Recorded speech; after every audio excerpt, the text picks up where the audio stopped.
Inintriga raw ng marami sina Linglang stars Paolo Abilino at Kim Chiu na magkasama sa Amerika matapos kumpirmahin ng huli ang hiwalayan nila ng jowang si Sian Lim. Pero ayon sa latest episode ng Marites University nitong Martes, wala raw katotohanan ang chikang ito.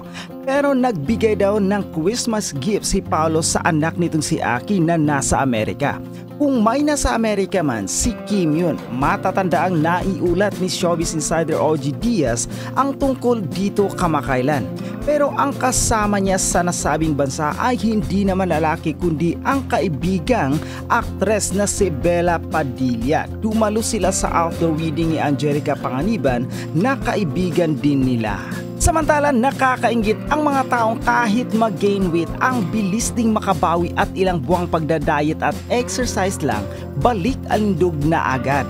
Kagaya na lamang ni Linlang star Paolo Abilino matapos niyang ibida ang naganap na body transformation sa kanyang pangangatawang chubby hanggang sa maging hunk na ulit at may pa-abs pa. Marami kasi ang nakakapansin tila tumaba raw si Paolo sa serye. Pero ito pala ay bahagi ng kanyang karakter bilang si Victor. Talagang nagpataba raw si Paolo para bumigay sa hinihinging katangian ng kanyang ginagampanan. Pagkatapos daw ito, agad na nagpapayat si Paolo dahil kailangan din ito sa karakter ni Victor na eventually ay nagbalik anindog matapos lokohin ni Juliana. Matinding diet at exercise at disiplina sa sarili ang ginawa ni Paolo para mapanumbalik ang dati niyang katawan. Kitang-kita naman ito sa ginanap na media conference ng Linlang sa Quezon City bago pa ito umiri sa Prime Video at maging hit. Kaya naman puring-puri at pogi points ito kay Paolo dahil higit sa pagiging fit and yummy, kitang-kita ang dedikasyon niya sa kanyang trabaho at propesyon na bilang isa sa mahusay na aktor ng bansa. Talagang layag na silang dalawa ni Kim Chiu lalo't sila ang magbida sa Philippine adaptation ng sikat na South Korean drama na What's Wrong with Secretary Kim. Ano ang kwento tungkol sa dalawang Paulo na magkaiba ng spelling? Paolo Abilino at Paulo Contis. Ano ang kwento, Romel? Ito na nga ang kwento kasi ito si Paolo Abilino nagpadala ng regalo sa kanyang anak kay LJ sa abroad. May unboxing. May unboxing pa, nakunan, di ba? Tuwan-tuwa si Aki nung makita niya talaga. Alam mo na mga kabataan ngayon, bigyan mo ng gadget, talagang ikinaliligaya nila. Tuwang-tuwa si Aki at ang sabi niya, thanks, I love you, Dad. Yeah. Napakasarap naman para kay Paolo Abilino yung ibinigay na ganti ng kanyang anak na si Aki. At kung napansin mo, nagpakuha ng family picture itong si LJ Reyes at saka ang kanyang asawa na si Philip Evangelista, kasama yung isang anak ni Philip. Yeah. Tapos si Aki at si Summer. Ano naman na nangyari? Bakit binaba si Paolo Contis? Syempre, expecting din sana bakit yung si Paolo Abilino nakapag-abot ng regalo. Nasan siya? Bakit ngangi? Yun naman ang sinasabi. Bakit wala? Alam mo, ayan na, ganyan lang, Hindi man lang naalala yung anak, O baka malay naman natin, baka naman na ipinadala, hindi lang nag-unboxing si Summer. Diba? Pero knowing him, iba pa rin yung Paolo Abilino. Ito ang sabi ni Ching Bautista Silverio. Ito yung mga teksto na aking hinihintay. Ang sabi niya, Nay, either manhid si Paolo Contis or talagang wala siyang kwentang ama at makapalang muka. Grabe siya. Ayan na! Naku, Ching Bautista Silverio. Alam mo, damdamin nila yun di ba? Ay, nako, nakakaloka. Si Paolo Ubalde, eto pa.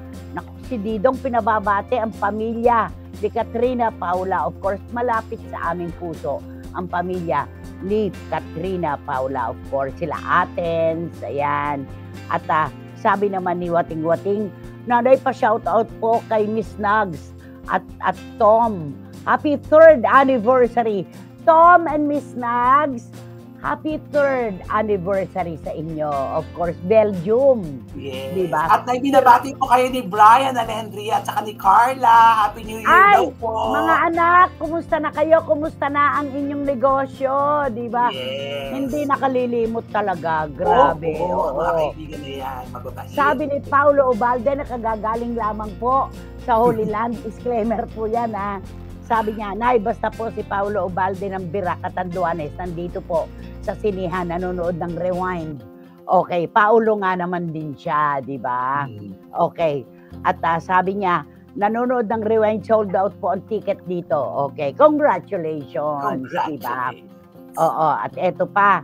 Nako, John. Nako, magagalit na naman ang manager ni Paulo Contis dito sa ating talakayan. And what do you expect from Paulo Contis? Kundi puro para sa kanya lang. Para siyang manok, pakabig ng pakabig, puro pakahit. Hindi marunong hindi marunong kumahig ng palabas.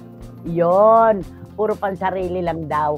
Kasi ano mo, ang anak kapag naalala ng magulang, naku Diyos ko, tuwan-tuwa na sigurado si Summer, no? Ay, oo. At saka alam mo, na-imagine ko lang, siguro pag magkausap yung magkapatid sa ina, what did your father give you? What did your father send you? Nothing nga eh. Oh, my dad, he sent me this. Alam mo yung mga ganun, hindi maiwasan sa mga bata yan. Kaya nagkakaroon ng comparison, di ba? Napakahirap talaga pag ganyan yung blended. Dapat talaga pareho. Nagsasabay talaga lagi. Meron ganon. Bagaman lagi po nating sinasabi na hindi tayo dapat nagkukumpara ng dalawang tao na parang araw at buwan dahil sila po ay nagniningning sa kani-kanyang panahon. Hindi po natin yon maiaalis. Magkakaroon po ng pagkukumpara. Di ba?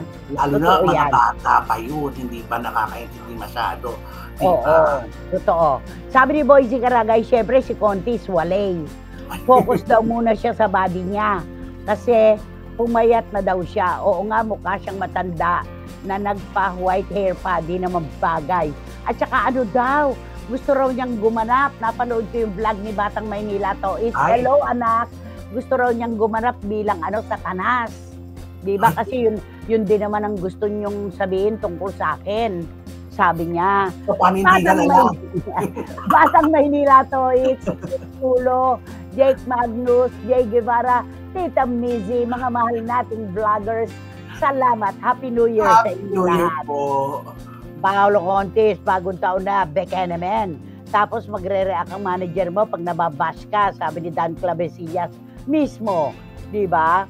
Sabi naman ni Eddie, kung si Paulo Abilino ay nakakapagpadala ng regalo sa anak, ito namang si Paulo Contis, wala man lang ipinadala sa anak niya kay LJ. Dakilang kunat chiwa. Makunat chiwa. Ay di, Japanese na pala siya, kunat chiwa. Di ba? Oh, kunat chiwa, sabi ni Eddie Litada. Uy, may bagong pauso si Eddie. Kunat chiwa. Parang si Barikutot. Anong pangalan ng asawa ni John Lennon? Anong sabi niya? Anong pangalan ng asawa? Yokohama. Yokohama. Ginawang gulong. Okay. Naku, wag na tayong umasa kay Paulo Contis. Dakdak ng dakdak na akala mo naman siya ay isang lawyer, wala naman siyang alam. Magtigil ka na, unahin mo muna ang relasyon mo sa mga anak mo. Lagyan mo ng tulay. Huwag palaging ganyan.